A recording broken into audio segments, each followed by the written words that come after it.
The question I want to raise tonight, and then in Eretz Yisrael we'll talk a little bit later about what I'm doing in Eretz Yisrael, is where do we go from Pesach? Meaning, what messages are inherent in Chag HaPesach that we just experienced that we can take forward for the year to come? And you know that there's a minhag b'Yisrael to begin after the Shabbos after Pesach with Pirkei Avos. So this past Shabbos we read the first Mishnah in Avos. And the first Mishnah in Avos establishes that the Torah is predicated on three different pillars. Not only the Torah itself, but the world, the universe, depends upon these three. And those are Torah, V'avoda, Ugmilus Chasod. Okay. What I'd like to try to study with you as a beginning of that discussion, meaning in terms of what are the messages that we want to take, what's the impact of Pesach, is where are we now? You know, we've just left Pesach. We're on our way to Chag HaTzeres, to Kabbalas HaTorah. And we have a bridge between those two, which is called what? Sfiras Omer. So in the Sfira process, we are bridging between Pesach and Shavuot. Of course, keep in mind that in the Torah's language, the holiday is called Atzeres. We'll get back to that a little bit later, but be that as it may, is it possible, that's what I want to raise as a thought question, that Pesach and Shavuot represent respectively 2 out of the 3 of the pillars of the world, and they need a bridge to connect them to prepare from Avoda till we get to Chag HaShavuos, Atzeres, which would be what? Which pillar would be Atzeres? That's the easiest of the 3. That would be what? Torah, obviously. Now, when I say that Chag HaPesach is the Chag HaAvoda, what I mean to say by that is that we were Avodim Peparo for too long of a time, and we were freed. What does that redemption from the state of slavery represent? Are we just free and that's it? Or, on a deeper level, what can we suggest? Just change. Exactly, we change. Masters. We change masters. Because HaKadosh Baruch Hu declares, Avodayhem, v'lo avodim la'avod. Meaning, we can't be servants to man, we can't be servants to ourselves, we can't be slaves to all our oppressions in life. We have to break those bonds, and we become Bnei Chorin. Who's a Ben Chorin? He who accepts upon himself a different kind of avdus. Avodayhem v'lo avodim la'avod. If that be the case, then perhaps we could suggest, and this is the idea that I want to develop tonight, that what's inherent in Pesach is one of the 3 pillars which, according to the Anshe Knesset Agdol, the universe is resting upon, and that is the pillar of Avoda. Clearly, the 3rd pillar, meaning at the end of this process, on Chag HaShavuos, Chag Matan Torah, we're getting to the pillar of Torah. The middle, the ground that's going to bridge it, therefore, by possibilization, is what? Gemilas Chasod. And the emphasis during this period of time, beginning with Pesach and ending with Shavuos, as a preparation period, is going to be Gemilas Chasod. Now, why in the world would I come to the conclusion that this period of time should be a period of time in which we specifically single out Gemilas Chasod? That's where we put our emphasis and our focus. We'll take a look at the Gemara in Yevamos. You all know this Gemara, it's quite famous. It's the 2nd source on your page. And the Gemara tells us of the catastrophe that took place many years ago during what period of time? The period of time between, how does the Gemara formulate it? Between Pesach and Atzeres. Is that what it says? Correct? And why did they die between Pesach and Atzeres? Well, let's ask the question. Rabbi Akiva lost, again, there are different versions, 12,000 students. Why did they perish? What was the root sin? 12,000 pairs. 12,000 pairs, 12,000 students. We're going to see different versions of it as we go along. But why did they perish? What was the root cause? So what does Gemara say in Yevamos? It says, Mibnei shelo nagu kavod zeh b'zeh. Now I want to show you a different version. The next source that you have on your page, which is a version of the Beishis Rabbah of all places in Chaisara, says that 12,000 students of Rabbi Akiva died. They all died during one period. And why did they die? They died lefi shahoisa einehem tsara elu bi'elu. This is the chait that's called tsarus ayin. In modern Hebrew, tsarut ayin. What is tsarut ayin? I don't know yet. But one thing I do know, it's not the same as saying lo nagu kavod zevazeh. So then my question right up front is, why do we find that according to the Gemara in Yevamis, the root sin was lo nagu kavod zevazeh? According to the Beishis Rabbah, the root sin was tsarus ayin. Question number 2, why did they die during this period of time? So if we go on, we can focus our attention on the following Chasam Sofer. This is the 5th source on your page. 1, 2, 3. Well, I have R in the middle, which I asked my 2 questions. And number 5 is the Chasam Sofer.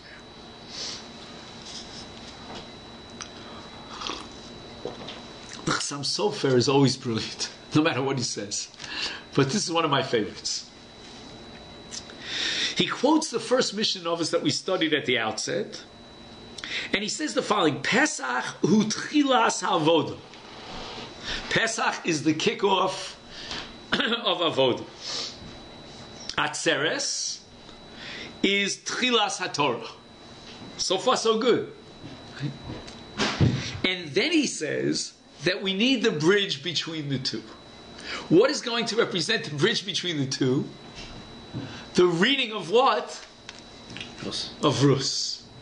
Rus, according to Chazal, has no halachic chidushim, but Rus essentially is the Megillah of Chesed. Chesed number 1 of Rus with Nomi, because she doesn't want to forsake her mother-in-law. You know, this is a good paradigm of a relationship between a daughter-in-law and a mother-in-law. And so probably we all could use a little of that, respect for the in-laws kind of lesson. And by the way, I would say that the chesed that Ruth did for her mother-in-law was twofold. First of all, not to leave her mother-in-law lonely after all the tragedies that befell them in Moab. And secondly, to give her mother-in-law strength in her belief, because Ruth herself had such a strong belief, right? Ami, Amech, Ami, Elokayach, Elokai. And then we go down to the chesed of Boaz. That's if you ask somebody, well, where's the chesed in Megillas Rus? Everybody would say it's Boaz. Boaz took in Rus and so forth and so on. But wait a second. When do we read Megillas Rus? On Shavuos, right? After the bridge. Yeah, after the bridge. So in the Chasam Sofer's frame of reference, I find one problem. Again, as I said at the outset, it's a brilliant thesis. But the funny kind of thing is that the Gemilus Chesed of Rus expresses itself on Shavuos. Is there another expression, and this the Chasam Sofer doesn't address, of Gemilus Chasodim that comes before we get to the epitome, the end of the road, before Shavuos? And that's what I want to discuss with you tonight. Let's go on in the Chasam Sofer. He suggests the following. He says that from the day that Sphira begins, which is of course the 16th of Nisan, up until Rosh Chodesh Iyar, which is fast and approaching, he says you can count 16 days. Okay? We've already passed, depending upon whether you counted Sphira tonight, let's say 13. This we'll call it that, 13. So we're going to get to number 16 pretty shortly. We've already covered 1/3 of Sphira. Now, when I say 1/3, that's a little tricky, because number 49 is not divisible. It's the number 16, and 16 times 3 is 48, correct? So we're missing one number. But that one number we'll see is kolel everything. Now, since we have 3 amudim on which the Torah stands, and since we have 3 sections, as we'll soon see, of 16 days of the Omer, so the Omer is made up of 3 times 16, what's going to be the next logical mathematical step? Are you with me, Tommy, on this? I'm with you. No. What I'm saying is, look at the number 3. You've got 3 amudim on which the Torah stands. You've got 3 sections of the Sfiras Omer. What do you want to do now? Put each of the sections. Correct. You can play a matching game. What you're going to say is each one of these 3 sections corresponds to one of the other of the 3 amudim. So look at the way the Chassam Sofer develops this idea. He says the following: the first section of 16 days, which takes us from the 16th of Nisan all the way to Rosh Chodesh Iyar, he says those are days of avodah. And in case we were deficient in our avodah, this first third of Sfira is dedicated to rectify, to improve our avodah, which means our commitment to Hashem and His mitzvahs. Then he goes on, he says, Miyom Rosh Chodesh Iyar ad Lag BaOmer, from Rosh Chodesh Iyar to Lag BaOmer is likewise 16 days. And he says, those are the days in which we have to rectify our Gemilus Chasodim. So you see where it parallels to Pesach? And now we're going to get to the third section, which is from Lag BaOmer up until the 48th day of the Omer. And that's going to be our rectification of any deficiency in Torah. So we went from working on Avodah to working on Gemilus Chasodim to working on Torah at the end. Avodah, Gemilus Chasodim, and Torah. So it comes out now that at what point in time does our work on Gemilus Chasodim, our improvement hopefully, come to its fruition? Would be between Rosh Chodesh and... No, when do we reach the apex? Hopefully, at the end of this section of the Omer, we've done all we have to do, and we're there. We hit the home run. Well, I guess here you'd say you scored the goal. How do you say it in hockey? Right? It would be on Lag BaOmer. So Lag BaOmer is going to be the point in which we have, hopefully, rectified the Avera of Bein Adam L'Chavero, of Gemilus Chasodim. And that's when, what happens on Lag BaOmer? The Magefa, the plague terminates, okay? So what the Chassam Sofer is saying now is that the 49th day of the Omer, that's in the next section here, in the Chassam Sofer, which is not on your page, that day has to integrate all 3. Now that we've done whatever we can in Avodah, Gemilus Chasodim, and Torah, now the Torah gives us a single day which combines all these 3. We're on a certain level in these 3. Now we have to do an overall cleanup job, or overhaul, and that we focus on the 49th day. And then we enter into Atzeres, and hopefully we're on the highest level we can be. 49 days, which is the reverse of which 49? The opposite of the 4. Correct, the 49 days, the 49 Shariat Tumah, which according to the Zohar, we reached that level when we were in Mitzrayim, halolu of the avodas and halolu of the. So I want to change one little screw here, so to speak, in the framework of the Chassam Sofer. I would like to suggest that it's not just Rus at the end of this whole section that represents the bridge of Gemilus Chasodim, but that Pesach itself is the kickoff of Gemilus Chasodim. So that from Pesach all the way to Atzeres, we are creating this bridge that leads us from Avodah up to the Torah. And that it's critical that during this period of time, we take with us the lesson of Chag Pesach. Now I want to study with you, if I can, a very fascinating Ramah. The Ramah, which you'll see on the bottom of your page 1, says that Nagu Shabal Abayis Mevorech Birkas HaMazon B'Leil HaPesach. You and I would have said intuitively, hey, it's a good opportunity to be machabit someone. Many of us, Baruch Hashem, have a lot of guests at that Seder. Why not give the kibud of Zimun to someone at your Seder? Correct? No. The minig is that Dafka the Baal Bais has rights to be the Mizam. Shalom Aleichem. Shalom Aleichem. So why? Says the Ramah, And this is based on a Gemara in Sota that I want to study with you. He says, the Pasuk in Mishlei teaches us on the last line of page 1. Tov ayin hu yivarech.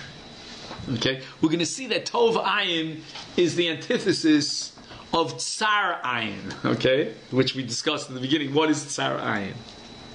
Says hu yivurach. Correct. So take a look at the Gemara in Sota. The Gemara in Sota quotes Rabbi Yeshua ben Levi. Ein noslin kos shel bracha levarech el letov ayin. Shenemar tov ayin hu yivurach, which literally means that someone with a good eye should be blessed. And the Gemara says, in the name of Rabbi Yeshua ben Levi, that you should read it al tikre yivurach ela yivarech. So it's fascinating. Someone who brings blessings to others is the appropriate choice for someone to bless. If you bring blessings to others, you are the blesser. You're the mavarech. And you're the tov ayin because you bring bracha, you share your bracha with others. Who's the opposite of a tov ayin? A tsar ayin. Take a look at the Gemara in Erech. The Gemara in Erech, which is the 5th source on your page, tells us that there are many different sins that cause tsaras, which is called nigei haguf, right? We have 3 types of nigoyim. We have nigei habayis, we have nigei begodim, and we have nigei guf, which is called tsaras.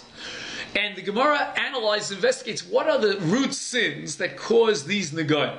Meaning that nigoyim is a metaphysical phenomenon that's meant to be a message from Almighty that you have to fix something up. What is God pointing to? And all of us in our lives are always getting pointers, but we never exactly know what they're pointing to. So in the case of this wonderful experience, which the Ramban says is a metaphysical experience of Nes, that we get struck chas v'shalom with one of these negoim, Hashem is sending a definite message. These are the root sins that you have to investigate. And what's the 7th on the list? That's the one I want to focus your attention to, is Tzarus Ayin. Now, how does the Gemara know, Rav Yochanan and the Gemara know, that's the sin of Tzarus Ayin, whatever that means, that brings about Negoyim? So the Gemara quotes a pasuk. I bolded it for you at the end. The Gemara quotes the pasuk in Parsha Shmini that says, Uba asher lo abayis. What does that mean, Uba asher lo abayis? We're talking about Nigei Batim, and the Kohen comes into who owns the house. Says the Bei Rabbi Yishmael, Mi shemiyuchad beiso lo. What does that mean, shemiyuchad beiso lo? It's a strange syntax. Literally, it means his house is designated for him. What's the implication? For him and only for him. Exactly. He excludes everyone else. It's like Anshi Stone. Shalcha shali, shali shali. The Gemara talks about the case, which Rashi quotes in his Pirush al Torah, that Reuven comes to Shimon and he sends, lend me a kardon. And Shimon says, I ain't got one. But Shimon really has one. So when his house is struck with Nigei Batim, then if it's a true nega, and we go through all the different laws of Hezger and so forth and so on, then the Kohen requires the owner of the house to clear out the entire house. And all of a sudden it becomes obvious to everyone that he's got a karadom. So all the neighbors come around and they say, well, I asked you to borrow this, to lend me this, and you this, and you got it all. The whole thing was just a bluff. But what I want to show you here is an unbelievable statement in the Gemara in Erchin on the next stop, which is the 3rd source before the end. And the Gemara says that why should a Mitzorah be punished with Badad Yeshev Michutz Lamach? Right, the Mitzorah, who has Nigei Aguf in this case, has to be exiled, so to speak, and set apart from the entire Mach, the entire camp. And the Gemara answers, Hu hivdil bein ish le'ishto, bein ish le'reyehu. Now we're talking about which Avera, which is also on the list of 7. What does it mean that he separated a husband from a wife, or one friend from the other. What is his sin? Lashon hara, exactly. Lefichach amar Torah, right? Quid pro quo, or tit for tat, whatever you want to call it. That midah keneged midah is badad yeshev. He's separating from people. We're going to separate him from society. But Rav Zalman Sorotzkin, the great Rosh Hashiva, tells, which you'll see on the flip side of your page, in his Oznaim L'Torah, he takes this even a step further. He really embellishes this idea. He quotes this Gemara in Erechim, that the reason why the punishment for this individual is Yeshev Badad is because he separated husband from wife, friend from friend. And he says, one who speaks Lashon Hara and he gets punished with the Goyim, this individual in truth is a Sonei Es Habrios. That's a very strong language. In other words, the root, the emotional status or framework that we're talking about is hatred. Hatred leads to Lashon Hara. And he says the following, he says, why does he hate others? And look at that phrase, nidmelo. What does nidmelo mean? It seems to him. In other words, he walks around with some sort of a phobia, if you could call it. I would call it even a paranoia. Nidmelo, he says, Sharuve mekafpeach parnasaso. This one over here is trying to steal his business, right? I'm doing real estate in this area, and he's encroaching into my area, right? And not only that, he says, it never happened, right? And then he says, Shimon lo nagbo kavod kara. Why didn't Shimon get up when I came in? He didn't stand up for me. So he's walking around constantly with phobias because he is so self-centered, egocentric. He's totally focused on himself. And therefore he lashes back at society because he thinks everyone is out to get him. I don't know if you've ever met such people. There are people that I know, and you know perhaps, that really feel that everyone around them are threatening them. So he tells Ruvain about Shimon Begnus, he tells he's derogatory, or he says the other way around. He also feels that people are indebted to him. It seems to me that this is a character who is looking at people and saying, I deserve this covet, I'm not getting it from each individual, not just a suspect. Umisinas haprat, who over lisinas haklal. Unbelievable, it's like an avalanche here. He starts pinpointing individuals and thinking they're out to get him and therefore he hates them, but ultimately he hates all of mankind, he hates society. He thinks the whole world was created for him, and everyone is out there in the world stealing from him and crossing him up. And therefore, at the end of the day, he wishes that the entire world would be destroyed and he would be left alone. Says Rav Sorotzkin, there was an individual in history who actually tried to destroy the entire world and leave himself alone. And that was Cain.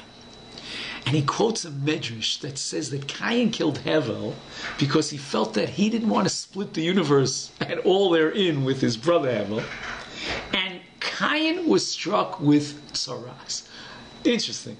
That the onesh for Cain was tsaras. That's what he says on the left-hand column, that min hashamayim rechamu alav. Really, he destroyed to die because he killed his brother, but he got rachmei shamayim, and instead he got let off easy.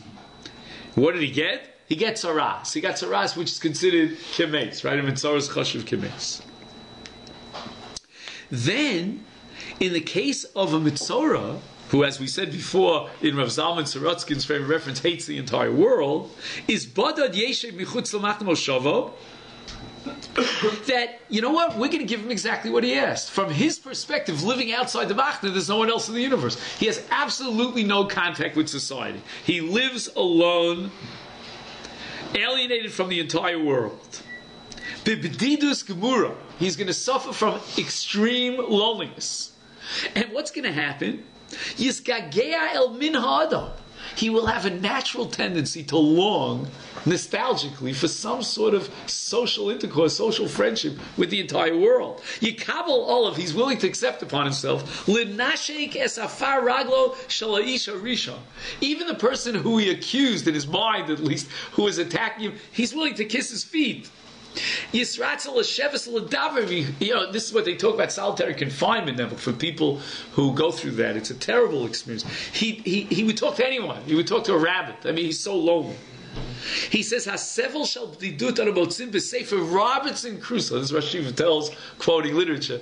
And Robinson Crusoe cannot tolerate living alone, right? So therefore, it makes sense that this is part of his, shall we say, therapy, and therapeutically we're bringing him slowly back to society, and maybe he'll come back on the second round with hopefully with a different attitude towards society. And then at the end he says, Afilu, he says, Tilamdenu leoves, this whole process should teach him, train him to love kol b'nei adam, all people, v'es chevratam, and all social contact with them, and even to give of his own to others. So here's a person who takes, hoards for himself. He's unwilling to share. He's a tsar ayin, and therefore we want to train him, on the contrary, to embrace mankind, to long for their social intercourse, and to share with them. Beautiful presentation. I want to show you something in Chasidus which really got me excited. The Zera Kodesh, one of the great Chassidish Rebbes, he says the following. If you take a look at the word Saras, Tzadi Reish Ayin Tov, leave out the Ayin for a moment, and you get the word Sarat. Sarat means he's a tsar of what?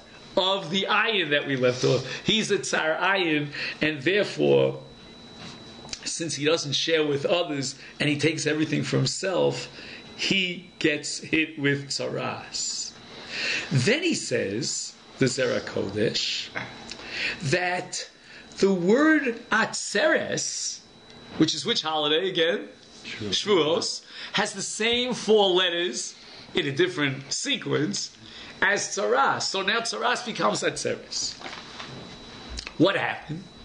He says the following. If you look in Onkelos translates the word tsaras as skiro.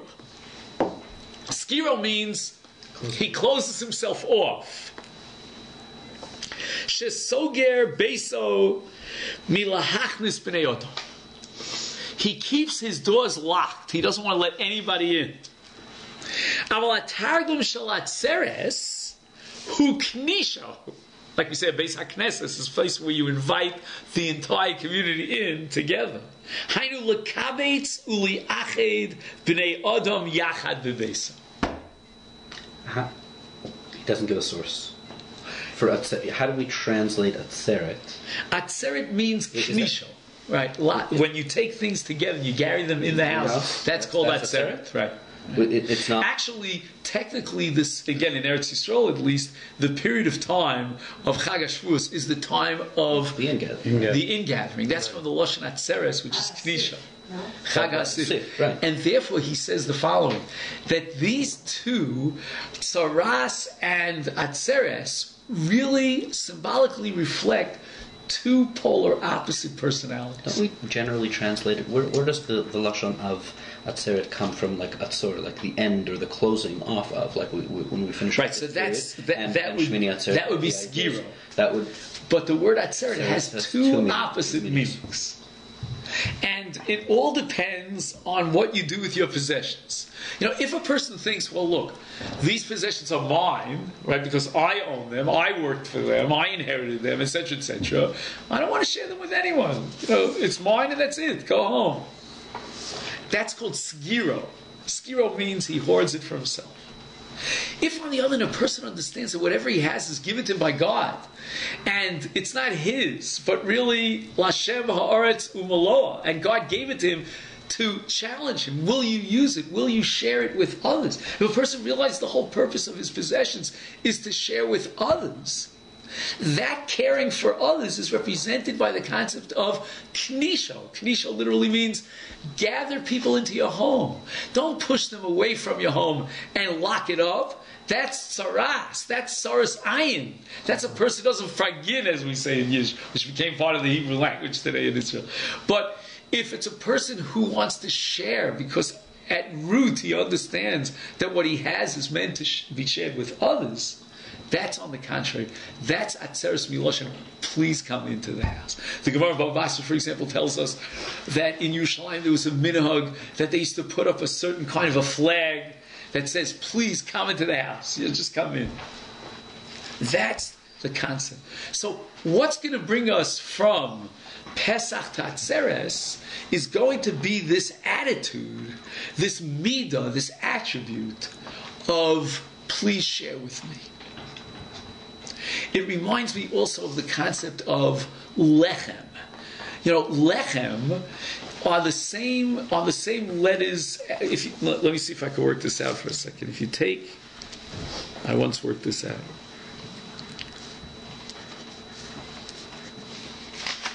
Yeah. Lechem could mean either towards you or away from you. Right? Take, for example, if you switch around the letters and you end up with melach. Right? So lechem and melach are the same three letters. Right? For example, when we talk about sdom, we talk about which word? Melach. Melach, right? And when we talk about inviting guests or breaking bread, we talk about lechem, right? So sdom is the paradigm of melach, which means hoarding it for yourself, being stingy, and you don't want to share it. Lechem represents the exact opposite midah, where you share it with others. Okay?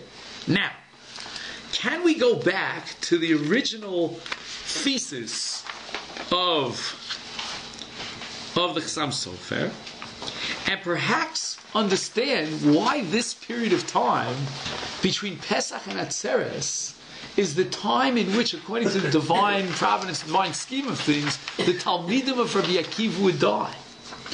The Medrash Rabbah says that the root or the source of their sin was tsaras ayin.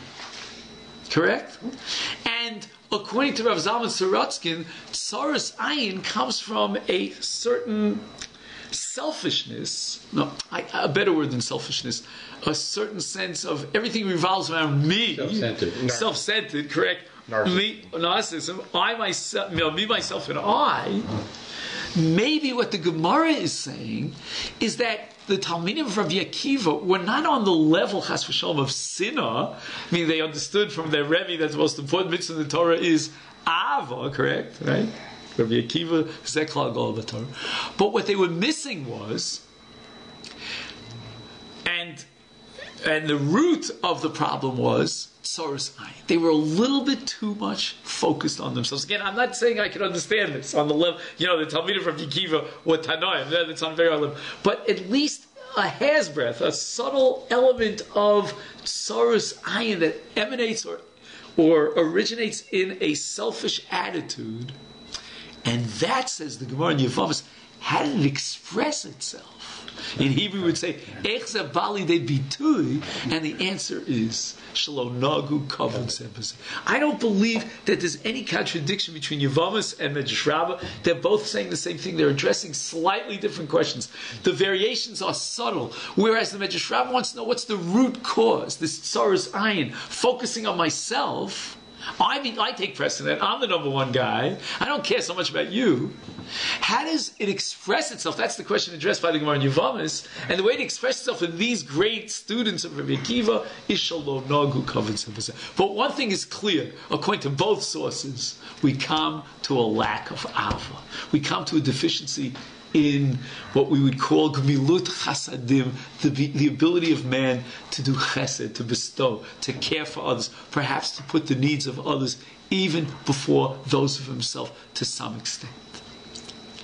Perhaps, and this is what I wanted to get to, the whole process of emphasizing and what we call tikkun, of rectifying, improving, in gemilut chasadim begins with Chag HaPesach. And I refer you back to the Ramah. The Ramah says that on the Leil HaPesach, the minhag is that who should be the Mavarich? The Balabais. Why? Because he represents Ayin Tova. Why does he represent Ayin Tova? Well, obviously, because he invited everyone to his Seder. Well, his wife did. His wife did, right? But where does this express itself? In the Haggadah itself. In the opening paragraph of the Haggadah, correct? Kol dichvin yesei v'yecho. And that's what the Rabbah quotes. It's the last few words on your page. So it's odd that the kickoff of the Haggadah is to invite guests. Hopefully, and this is the Mepharshim trying to embellish upon, he invited the guests a little bit before Leil HaPesach, because, maybe you can pick up a few stragglers in Shul, I don't know, Leil HaPesach, that's pretty desperate. But in any event, the Chag has to begin, the Leil HaSeder, one of the holiest nights in the world, with Kol Dichvin Yesei V'yecho. Already on the night of Pesach, we begin with Chesed. And I want to go a step further. What do we collect for before Pesach? Moschit. The Vilna Gaon, I don't know if you know this, says that if you participate in the mitzvah of Moschitin, then and only then do you have the mitzvah of matzah. If you don't participate in Moschitin, you forfeit your personal kiyum of matzah. I don't care how kosher the matzahs are. They can be, what shall I say, the best shmur matzahs in the world. Why, says the Gaon? Because the Torah says, matzos ye'achel. Ye'achel in the reflexive grammatically means, I have to see to it that you eat matzah. Says the Gaon, there are two psukim regarding matzah. One is tochel and one is ye'achel. And they both are interdependent. In other words, in order to fill tochel and eat your matzah, you cannot fulfill that mitzvah before ye'achel, before you see to it and guarantee that Yenam can eat matzah. And it means that inherent in this Chag HaPesach is caring about the needs of the next one. And my punchline to this, which I quoted to the Pasuk in Yeshaya on the second side, which you all know by heart, Tzion b'mishpat tipodeh v'shaveh b'tzedakah. Correct? Why v'shaveh b'tzedakah? We have 613 mitzvahs. Tzedakah is one of them. It's a biggie. The Rambam dedicates 11 chapters, I believe, either 10 or 11, I have to double check. But in the 10th chapter, he writes that this is the Kisei Yisrael. It's the chair of Israel. Just like there's a throne up in high of Shamayim, the throne down here is the throne of Mitzvahs Tzedakah, the throne of Israel. And the Rambam says that through Tzedakah we could bring about the Geula. Now, if I were to tell you, why don't you do a certain mitzvah, mitzvah X, whatever the mitzvah is, because it's going to bring Mashiach. That sounds a little like Chabad, which is okay. I'm 7 generations of Chabad. But generally speaking, we don't choose one mitzvah because it'll bring about the Geula.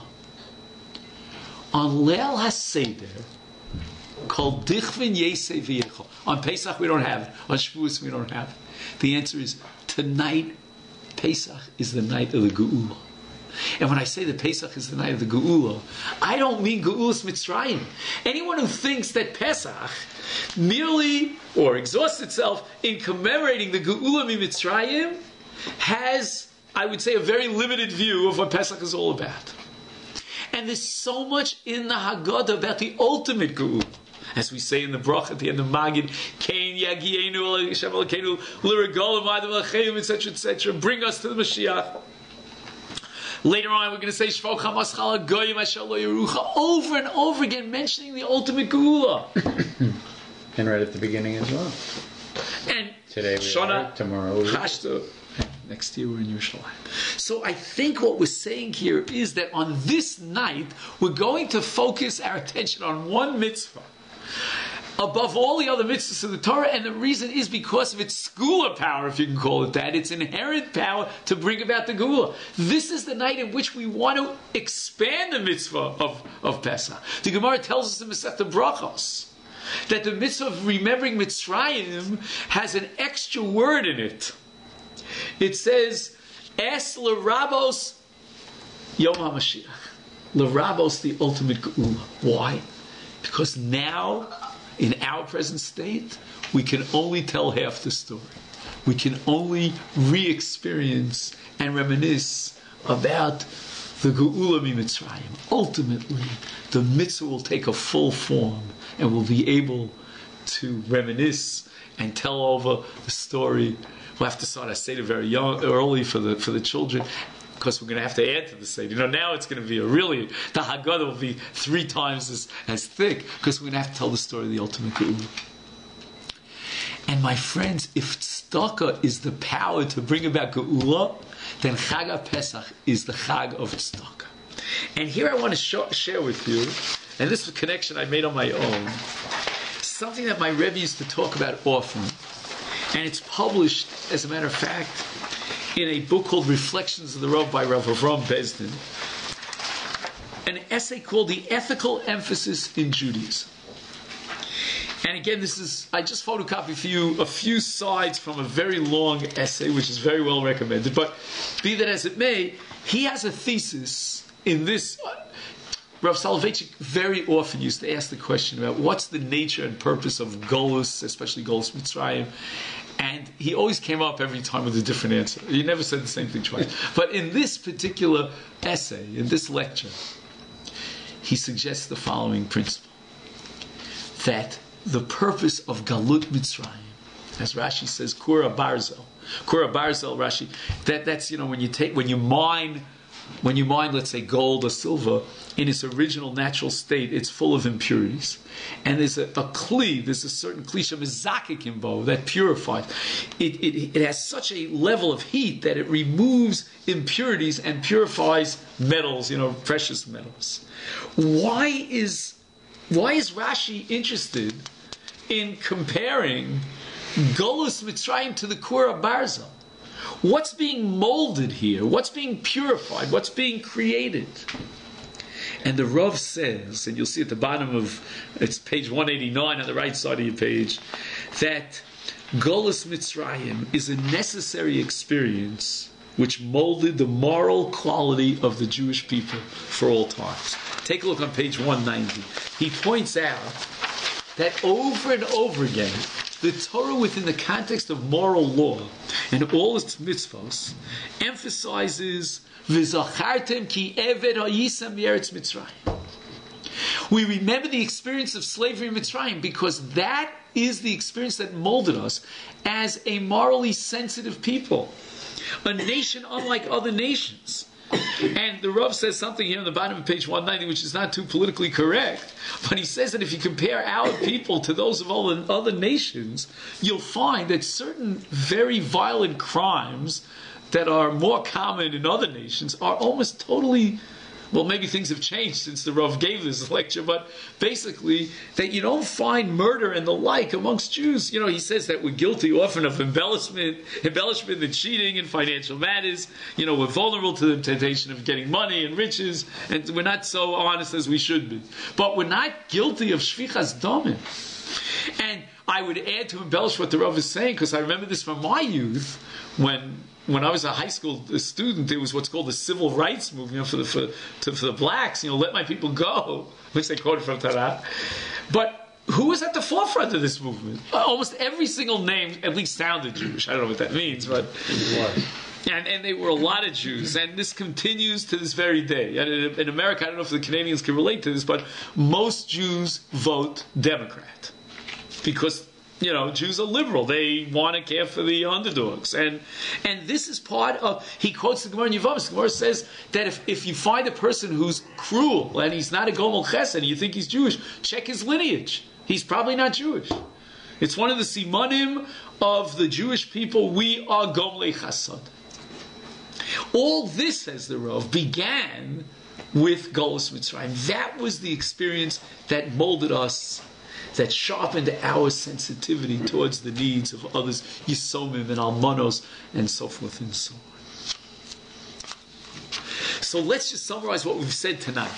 The lesson of Yitzias Mitzrayim from Pesach that we take onward as we begin the first 16 days, going to the next 16 days, and the third 16 days, is this bridge of Gemilas Chasodim.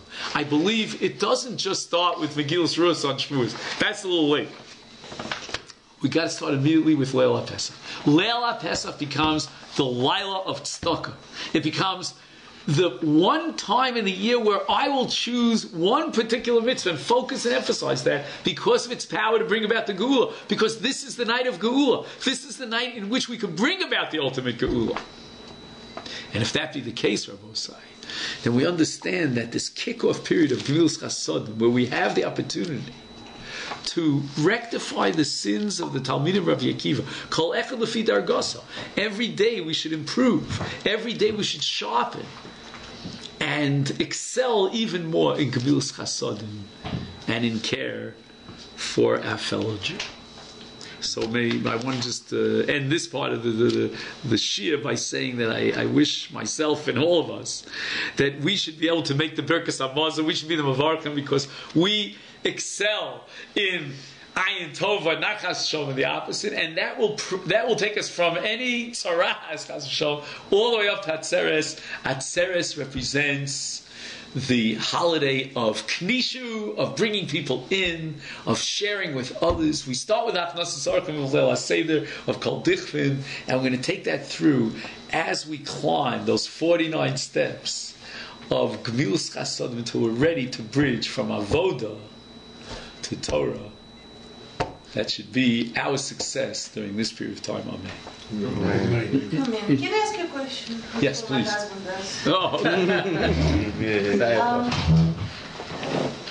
does. My problem is with students of Rabbi Akiva. It means they didn't have a good eye toward Their fellow students. They actually was doubting Avodah, because you said the first it's Avodah. Well, They have an Avodah. evil eye toward Avodah of another Jew. Well, Avodah means service to Hashem. Maybe they were perfect in service to Hashem. You know, they got up to daven every day with kavanah. They put on tefillin. You know. My understanding from your thesis dividing into three, they didn't perceive the Avodah of his Chavrusa. Right, Avodah. Not the avodah of his chavrusa. They didn't want to share their possessions. They didn't want to share their food, whatever they had. You know, the Gemara tells us in a few. What do you say? I think my wife's point is they didn't want to share their covet. They didn't want to share their covet, maybe. But that wasn't my point. You know, if you want to give a different share, that's okay. No, but what I'm suggesting that's is what your point in Yevamos what I'm suggesting is that they were very focused on themselves. You know, again, it's a different discussion than I'm prepared to talk about. But why did they focus so much on themselves and not on others? Where did they miss? Again, bedake dakus, as we say in a very subtle way, they were lacking in that caring for others. It expressed itself in Shalom Nagu Kavod Zevaseh. Does anybody talk about the why? Do we see? Other than after we finish the Shia, I would give you a couple of Mar Makomas on that if you're interested, especially in a sefer called Pachad Yitzchak. It's interesting that the korban that kicks off the event, Korban Pesach, is specifically aimed at not an individual and not as a nation. Excellent. Yeah. But really as a community, a small community. You know, the whole emphasis on Chabura really lies at the essence of Chesed. Of Chesed. And Chesed and Chabura and being one. Actually, the Meshech Chochmah develops the idea that Korban Pesach, more than any other korban that we have, represents the equalizer, bringing everyone together. For example, every other korban, you have parts of the korban, which is called Zor L'Chayim V'Keva, that have to be shared with the Kohen. The Kohen plays a major role. Not so in Korban Pesach, the only exception. Korban Pesach has no Zor L'Chayim V'Keva. And the whole Parsha Pesach Sheni, according to the Meshech Chochmah, revolves around this point, that we have a claim, we want another Korban Pesach. We're also part of Klal Yisrael. Okay, we're Tmeim. Maybe we were deficient, maybe we weren't. I mean, that itself is a discussion. But don't exclude us from Korban Pesach.